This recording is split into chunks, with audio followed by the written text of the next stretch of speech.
Isang circle ito ng lahat ng government agencies, no, na nasa ilalim ng ni BBM.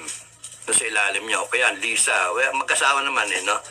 So, sa tingin namin, sa tingin ko, ako na lang, sa tingin ko, malapit ng masara yung ring, no? Sinasara talaga nila.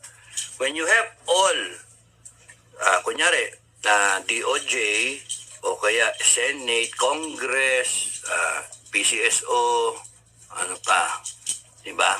When you, PIR, COA, when they're trying to have somebody na inside na susunod sa kanila in all agencies of government, and then sasara na nila yung weakest link, which is right now, ang weakest link sa kanila is AFP.